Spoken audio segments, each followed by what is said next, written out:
Iran ശരിക്കുണ്ടല്ലോ വലിയ വലിയ oil ടാങ്കറുകളെയും അതേപോലെ തന്നെ US-ന്റെ ഒക്കെ ഡിസ്ട്രോയേഴ്സിനെയൊക്കെ ത്രട്ടൺ ചെയ്യുന്നത് ഇറാന്റെ കയ്യിലുള്ള വലിയ വാർഷിപ്പുകൾ ഉപയോഗിച്ചിട്ടല്ല, ചെറിയ ചെറിയ ബോട്ടുകൾ ഉപയോഗിച്ചിട്ടാണ് ഇറാൻ അത് ചെയ്തെടുക്കുന്നത്. അപ്പോൾ എങ്ങനെയാണ് ഇത് ചെയ്യുന്നത്? ഇപ്പോൾ USS ആർലെ ബർക്ക് പോലെയുള്ള കപ്പലുകളുണ്ട്. അതായത് ഓട്ടോമാറ്റിക് ആയിട്ട് ത്രെട്ടിനെ ഡിറ്റക്ട് ചെയ്ത് ഫയർ ചെയ്യുന്ന മെഷീൻ ഗണ്ണുകളും അതേപോലെ തന്നെ മിസൈലുകളും ലോഞ്ചറുകളും എല്ലാം ഉള്ള ഇത്തരം വലിയ വാർഷിപ്പുകൾ വരെ ഇറാൻ ത്രട്ടൺ ചെയ്യുന്നത്, അറ്റാക്ക് ചെയ്യല്ല, ത്രട്ടൺ ചെയ്യുന്നത് കുഞ്ഞു കുഞ്ഞു കുഞ്ഞു ബോട്ടുകൾ ഉപയോഗിച്ചിട്ടാണ്. അപ്പോൾ നമുക്കറിയാം, ഇപ്പോൾ ഈ കഴിഞ്ഞ ദിവസങ്ങളിൽ ഇന്ത്യയിൽ നിന്നുള്ള 2-3 കപ്പലുകളെ വെടിവെക്കുകയും ഇന്ത്യൻ ഫ്ലാഗ് ഉപയോഗിക്കുന്ന കപ്പലുകളെ വെടിവെക്കുകയും ത്രട്ടൺ ചെയ്യുകയും തിരിച്ചുവിടുകയൊക്കെ ചെയ്തിട്ടുണ്ടായിരുന്നു. അപ്പോൾ അതിൻ്റെ വീഡിയോസും അതിൻ്റെ വോയിസ് ഒക്കെ സോഷ്യൽ മീഡിയയിൽ നമ്മളെല്ലാവരും കേട്ടിട്ടും ഉണ്ടാവും. അപ്പോൾ ഇതൊന്നും തന്നെ വലിയ വാർഷിപ്പുകൾ ഉപയോഗിച്ചിട്ടല്ല ഇറാൻ ചെയ്യുന്നത്, ചെറിയ ചെറിയ ബോട്ടുകൾ ഉപയോഗിച്ചിട്ടാണ് ചെയ്യുന്നത്. അപ്പോൾ ഇതിന് പറയുന്ന ഒരു ടാക്ടിക്കാണ് സ്വാം ടാക്ടിക്.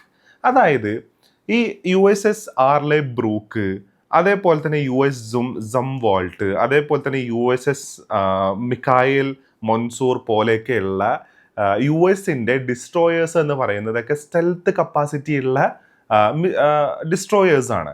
അപ്പോൾ അത് തന്നെ ഒരുപാട് defence and attacking systems use ചെയ്യുന്നുണ്ട്. ഇപ്പോൾ ആർലെ ബ്രൂക്കിലാണെന്നുണ്ടെങ്കിൽ കോമ്പാക്ട് സിസ്റ്റം ഉണ്ട്, SM-2 SM-6 missile air defence ഉണ്ട്, SM-3 ballistic missile defence system ഉണ്ട്, CIWS അതായത് ഓട്ടോമാറ്റിക് ആയിട്ട് ത്രെട്ടിനെ ഡിറ്റക്ട് ചെയ്ത് ഫയർ ചെയ്യാൻ പറ്റുന്ന മെഷീൻ ഗണ്ണുകളും അതേപോലെ തന്നെ മിസൈലുകളും ഉണ്ട്, close range defence, electronic warfare അതായത് ജാമിങ് ഡിക്കോയ് പോലെയുള്ള പരിപാടികൾ ചെയ്യാൻ പറ്റും. ഇനി അറ്റാക്കിംഗ് സിസ്റ്റംസ് ആണെന്നുണ്ടെങ്കിൽ ടോംഹാക് ക്രൂസ് മിസൈൽസ് ഉണ്ട്, പിന്നെ അതേപോലെ തന്നെ ഹാർപൂൺ മിസൈൽസ് ഉണ്ട്, 127mm നാവൽ ഗൺ ഉണ്ട്, ടോർപിഡോസ് ഉപയോഗിക്കാൻ പറ്റും, MH-60R ഹെലികോപ്റ്ററുകൾ ഇതിനകത്തുനിന്ന് ഉപയോഗിക്കാൻ പറ്റും. അപ്പം ഇത്രയേറെ കപ്പാസിറ്റി ഉള്ള ഒരു ഡിസ്ട്രോയറിനെ ഇറാൻ ആക്ച്വലി ത്രട്ടൺ ചെയ്യുന്നത് ഇറാന്റെ ചെറിയ ചെറിയ ചെറിയ ബോട്ടുകൾ ഉപയോഗിച്ചിട്ടാണ്. ഇതിനെ പറയുന്നത് കൊതുക് പട എന്നാണ് സാധാരണ ഇറാൻ ഇതിനെ വിശേഷിപ്പിക്കുന്നത്. അതായത് ഇപ്പോൾ ഈ പറഞ്ഞ പോലെ ഇതിനകത്തുള്ള ഒരു ത്രെട്ടാണ് CIWS എന്ന് പറയുന്നത്, അതായത് ഓട്ടോമാറ്റിക് ആയിട്ട് ഫയർ ചെയ്യാൻ പറ്റുന്ന ഗണ്ണുകൾ. അപ്പോൾ ഈ കാണുന്ന ഡിസ്ട്രോയേഴ്സിനകത്തൊക്കെ ഒരുപാട് റഡാർ സിസ്റ്റങ്ങളുണ്ട്. ഈ റഡാർ 24 hours സ്കാൻ ചെയ്തുകൊണ്ടിരിക്കുകയാണ്. എന്തൊക്കെ ഒബ്ജക്റ്റുകളാണ് ഈ പറയുന്ന ഡിസ്ട്രോയേഴ്സിൻ്റെ അടുത്തേക്ക് വരുന്നത്, അല്ലെങ്കിൽ എത്ര ക്ലോസ് ഡിസ്റ്റൻസിൽ നിന്നും എന്തൊക്കെ ഒബ്ജക്റ്റുകളാണ് മൂവ് ചെയ്തുകൊണ്ടിരിക്കുന്നത് എന്നുള്ളത് ഓട്ടോമാറ്റിക് ആയിട്ട് ഇതിന് ഡിറ്റക്ട് ചെയ്യാൻ പറ്റും. അങ്ങനെ ഏതെങ്കിലും ഒരു ബോട്ട് അപ്രോച്ച് ചെയ്യുകയാണെന്നുണ്ടെങ്കിൽ അതിനെ ഡിറ്റക്ട് ചെയ്യാനും നമ്മൾ ഒരു കമാൻഡ് പോലും കൊടുക്കേണ്ട ആവശ്യമില്ലാണ്ട് തന്നെ ആ ത്രെട്ടിനെ അനലൈസ് ചെയ്ത് അതിലേക്ക് മിസൈലുകളെയും റോക്കറ്റുകളെയൊക്കെ ഫയർ ചെയ്യാനും അതേപോലെ തന്നെ മെഷീൻ ഗണ്ണ് ഓട്ടോമാറ്റിക്കലി വർക്ക് ചെയ്യാനൊക്കെ ഉള്ള കപ്പാസിറ്റി ഈ സിസ്റ്റങ്ങൾക്ക് ഉണ്ട്. പക്ഷേ ഇറാൻ ചെയ്യുന്നത് ഒരു ബോട്ടിനെ നേരിട്ട് അയക്കുകയല്ല ബേസിക്കലി ചെയ്യുന്നത്. ഇറാൻ ചെയ്യുന്ന ടാക്ടിക്കിന് പറയുന്ന പേരാണ് സ്വാം ടാക്ടിക്. അതായത് ഒരു 10-200 ഇത്തരത്തിലുള്ള ചെറിയ ചെറിയ ബോട്ടുകളെ ഒന്നിച്ച് ഈ പറയുന്ന ഡിസ്ട്രോയേഴ്സിന് നേരെ അയച്ചു കഴിഞ്ഞാൽ ഈ ഡിസ്ട്രോയേഴ്സിനകത്തുള്ള ഈ സിസ്റ്റങ്ങൾ ജാം ആവും. അതായത് ഒന്നിലധികം ഇതിനെ സ്കാൻ ചെയ്യാനും കണ്ടെത്താനും പറ്റുന്ന നമ്പറുകൾക്ക് ഒരു പരിധിയുണ്ട്. ആ നമ്പറിൽ കൂടുതൽ എലമെന്റുകൾ ഒരു ഡിസ്ട്രോയേഴ്സിന്റെ നേരെ വരികയാണെന്നുണ്ടെങ്കിൽ ഇത് കൺഫ്യൂസ്ഡ് ആവും, ഇത് ജാം ആവും, ഇത് ലോഡാവും. ഇങ്ങനെ ലോഡാവുന്ന സമയത്ത് ഇതിനകത്ത് ഓട്ടോമാറ്റിക് ആയിട്ട് യൂസ് ചെയ്യേണ്ടതും ഓട്ടോമാറ്റിക് ആയിട്ട് വർക്ക് ചെയ്യേണ്ടതായിട്ടുള്ള സിസ്റ്റങ്ങൾ തകരാറിലാവും. ഈ ടെക്നിക്കാണ് ബേസിക്കലി ആര് ചെയ്യുന്നത്? ഇറാന് ഈ ഹോർമൂസിനകത്ത് ചെയ്തുകൊണ്ടിരിക്കുന്നത്. ഇറാൻ ഹോർമൂസിനകത്ത് ഒരു കാരണവശാലും ഏതെങ്കിലും തരത്തിലുള്ള വലിയ ഇറാന്റെ നാവികസേനയെ ഉപയോഗിക്കുന്നില്ല, ഏതെങ്കിലും തരത്തിലുള്ള വലിയ ഇറാന്റെ കപ്പലുകളെ ഉപയോഗിക്കുന്നില്ല. അവർക്കത് ഉപയോഗിക്കാനും പറ്റത്തില്ല. കാരണം കാലഹരണപ്പെട്ട ടെക്നോളജിയാണ് അവർ ഇന്നും ഉപയോഗിക്കുന്നത് എന്നുള്ളതാണ് അതിൻ്റെ പ്രധാനപ്പെട്ട റീസൺ. ഇപ്പോൾ ഈ USS-ന്റെ ഈ ഹാർപൂൺ പോലെയൊക്കെയുള്ള USS ആർലെ ബ്രൂക്ക് അല്ലെങ്കിൽ USS സംവോൾട്ട് പോലെയുള്ള ഡിസ്ട്രോയേഴ്സ് എന്ന് പറയുന്നത് അത് സ്റ്റെൽത്ത് കപ്പാസിറ്റി ഉള്ളതാണ്. അതായത് ആ ഡിസ്ട്രോയർ ഒരു കടലിലൂടെ സഞ്ചരിക്കുകയാണെന്നുണ്ടെങ്കിൽ ഒരു റഡാറുകൾക്കും അതിനെ കണ്ടെത്താൻ പറ്റത്തില്ല. സാധാരണ ഒരു സിഗ്നൽ അയച്ച് ആ സിഗ്നൽ ഒരു സ്ഥലത്ത് നിന്ന് തട്ടി അത് തിരിച്ചു വരുന്ന സമയത്താണ് അതിൻ്റെ ഡിസ്റ്റൻസും ഇതിനെയൊക്കെ നമുക്ക് മനസ്സിലാക്കാൻ പറ്റുന്നത്. പക്ഷേ സ്റ്റെൽത്ത് കപ്പാസിറ്റിയിലോട്ട് വരുമ്പോൾ ഈ സിഗ്നലുകൾ ഒരിക്കലും റിഫ്ലക്റ്റ് ആവത്തില്ല എന്നുള്ളതാണ് അതിൻ്റെ പ്രശ്നം. അപ്പോൾ ഇത് സഞ്ചരിക്കുന്നത് കണ്ടെത്താൻ പോലും പറ്റത്തില്ല.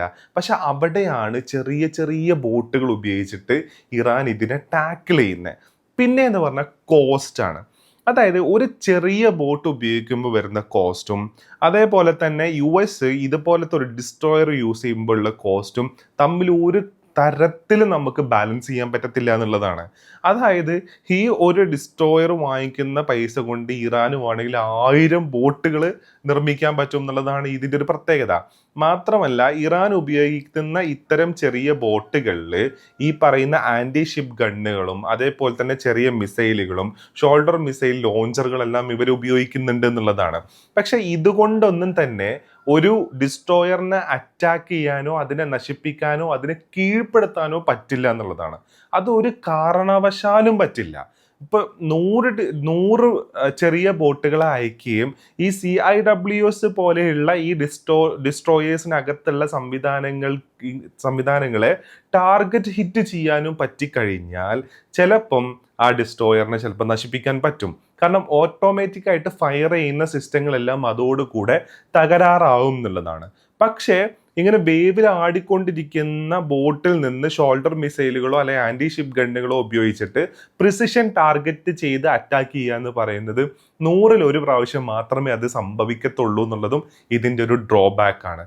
അപ്പോൾ പ്രഷർ ക്രിയേറ്റ് ചെയ്യാനും ഈ നാവികസേനയുടെ കടന്നു വരവിനെ ഇല്ലാണ്ടാക്കാനും ബ്ലോക്ക് ചെയ്യാനും ഈ ടാക്ടിക് കൊണ്ട് സാധിക്കും എന്നുള്ളതാണ് ഇതിൻ്റെ പ്രധാനപ്പെട്ട ഒരു പോയിന്റ്. മാത്രമല്ല ഇപ്പോൾ എന്തുകൊണ്ടാണ് ഇറാന്റെ നാവികസേനയെ നേരെ കയറി ചെന്ന് അടിച്ചിട്ടിട്ട് ഈ ഹോർമൂസിനെ ഫ്രീ ആക്കാൻ USS ശ്രമിക്കാത്ത? അതിൻ്റെ ഒരു പ്രശ്നം എന്ന് വെച്ചാൽ ഓൺഷോർ മിസൈൽ ലോഞ്ചറുകൾ ഇറാന് റെഡിയാക്കി വെച്ചിട്ടുണ്ട് എന്നുള്ളതാണ്. അതായത് കടലിൽ നിന്നും അറ്റാക്ക് ചെയ്യുന്ന പോലെയല്ല, ഇറാൻ ഈ പറയുന്ന ഹോർമൂസിന് ചുറ്റും ഗുഹകളുടെ ഉള്ളിൽ നിന്നിട്ടാണ് ഓപ്പറേറ്റ് ചെയ്യുന്നത്. ഇതിനെ കണ്ടെത്താൻ വിമാനങ്ങൾ ഉപയോഗിച്ചിട്ടോ ഫൈറ്റർ ജെറ്റുകൾ ഉപയോഗിച്ചിട്ടോ അല്ലെങ്കിൽ ഈ പറയുന്ന ഹോർമൂസിലൂടെ കപ്പൽ ഓടിച്ചിട്ടോ ഇതിനെ കണ്ടെത്താൻ പറ്റില്ല എന്നുള്ളതാണ്. ഇത് ഫയർ ചെയ്യുന്ന സമയത്ത് മാത്രമായിരിക്കും ഇങ്ങനെ ഒരു സംഭവം ഇവിടെ ഉണ്ട് എന്നുള്ളത് മനസ്സിലാവുന്നത്. അപ്പോൾ ഇതൊരു പ്രശ്നമാണ്. അപ്പൊ അതുകൊണ്ട് നേരിട്ട് കയറി ചെല്ലാൻ പറ്റത്തില്ല. ഇനി നേരിട്ട് കയറി ചെന്ന ഒരു അറ്റാക്ക് നടത്തുകയാണെന്നുണ്ടെങ്കിൽ ഇവർ ആദ്യം അറ്റാക്ക് ചെയ്ത പോലത്തെ പ്രശ്നങ്ങൾ വരും. അത് റീജിയൻ മൊത്തം വ്യാപിക്കുന്ന ഒരു വാറായിട്ട് അത് മാറുകയും കൂടെ ചെയ്യും. അതോടുകൂടെ ഓയിലിന്റെ പ്രൈസ് ഒരുപാട് ഹൈയിലോട്ട് പോവുകയും അത് ഗ്ലോബൽ എക്കോണമീനെ തന്നെ ബാധിക്കുന്ന രീതിയിലേക്ക് മാറുകയും ചെയ്യും. അതായത് US ഡയറക്റ്റ് അറ്റാക്കിൽ നിന്നും പിന്തിരിയാനുള്ള ഒരു പ്രധാനപ്പെട്ട കാരണമായിട്ട് പറയുന്നത് ഇറാന് ഇത് വളരെ എളുപ്പം റീജിയനെ മൊത്തം ബാധിക്കുന്ന റീജിയണൽ വാറാക്കി മാറ്റാൻ സാധിക്കുന്നു എന്നുള്ളതാണ്. US ഒരു കാരണവശാലും അത് ആൻറ്റിസിപ്പേറ്റ് ചെയ്തിട്ടുണ്ടായിരുന്നില്ല. ഇപ്പം നെതന്യാഹു ഈ ഹാഫ് കുക്ക്ഡ് ഡീലും കൊണ്ട് US സമീപിക്കുന്ന സമയത്ത് അത് ട്രംപിന് ഇഷ്ടപ്പെട്ടു. പക്ഷേ അന്ന് കൂടെയുള്ള ആൾക്കാർ പറഞ്ഞിട്ടുണ്ടായിരുന്നു ഈ കാര്യങ്ങളെല്ലാം സംഭവിക്കും എന്നുള്ളത്. പക്ഷെ അന്ന് അതിന് പുല്ല് വില കൊടുത്തതിൻ്റെ കാര്യങ്ങളാണ് ഇപ്പോൾ ഇവർ അനുഭവിച്ചുകൊണ്ടിരിക്കുന്നതെന്നും കൂടെ ഉണ്ട്. അപ്പോൾ ഈ പറയുന്ന ടാക്ടിക്സ്, അതായത് വലിയ നമ്മൾ കേട്ടിട്ടുണ്ടല്ലോ എത്ര വലിയ പടകളെയാണ് ചെറിയ ചെറിയ സംഘങ്ങൾ കീഴ്പ്പെടുത്തിയിരിക്കുന്നത് എന്നുള്ളൊരു കാര്യം.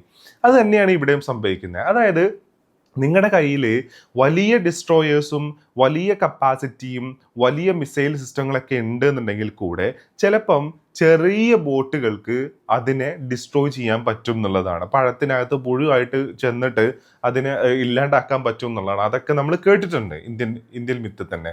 മാത്രമല്ല ഇന്ത്യയും ഇതുപോലത്തെ ടാക്ടിക് ഉപയോഗിച്ചിട്ടുണ്ട്. 1971 പാകിസ്ഥാനുമായിട്ട് നടന്നിട്ടുള്ള വാറിൽ അത് ഈ പറയുന്ന പോലെ സ്വാം ടാക്ടിക് അല്ല ഉപയോഗിച്ചത്. 2 ബോട്ടുകളിലായിട്ട് ഇന്ത്യയിൽ നിന്നും പോയി നേരെ പാകിസ്ഥാന്റെ തുറമുഖത്തിനോട് ചേർന്ന് എത്താൻ നേരത്ത് അവിടെ നിന്ന് പ്രിസിഷൻ അറ്റാക്കാണ് ചെയ്തത് ഇന്ത്യ. അതായത് അന്ന് പാകിസ്ഥാൻ നേവിക്ക് ഏറ്റവും കൂടുതൽ ആഘാതം ഉണ്ടാക്കിയ ഒരു അറ്റാക്കും കൂടിയായിരുന്നു അത്. ചെറിയ ബോട്ടുകളിൽ, ഈ പറയുന്ന വാർ ബോട്ടുകളിൽ പോയിട്ട് അവിടുന്ന് അതിന് എത്താൻ നേരത്ത് അവിടുന്ന് മിസൈലുകൾ ലോഞ്ച് ചെയ്ത് പ്രിസിഷൻ അറ്റാക്ക്. അതായത് ആ ഒരു തുറമുഖത്തിനെ പാകിസ്ഥാൻ ഉപയോഗിക്കാൻ പോലും പറ്റാത്ത രീതിയിലേക്ക് അന്ന് ഇന്ത്യ 1971 യുദ്ധത്തിൽ ഇന്ത്യ അത് തകർത്ത് കളഞ്ഞിട്ടുണ്ടായിരുന്നു എന്നുള്ളതാണ്. അപ്പൊ ഇന്ത്യയും പാകിസ്ഥാനെതിരെ ഇത്തരം നീക്കങ്ങൾ നടത്തിയിട്ടുണ്ട് എന്നുള്ളതാണ്. അന്ന് പാകിസ്ഥാന് US സപ്പോർട്ടൊക്കെ ഉണ്ടായിരുന്നു എന്നുള്ളത് നമുക്ക് അറിയാൻ പറ്റും. പക്ഷേ അവിടെയൊന്നും നമ്മുടെ ബുദ്ധി ഉപയോഗിച്ചുകൊണ്ടുള്ള, നമ്മുടെ വലിയ മെഷീനറി നമ്മുടെ കയ്യിലുണ്ടെങ്കിൽ കൂടെ മനുഷ്യന്റെ ബുദ്ധിക്കപ്പുറത്തേക്ക് ഈ പറയുന്ന മെഷീനറീസിനൊന്നും യൂസ് ചെയ്യാൻ പറ്റില്ല എന്നുള്ളതാണ്.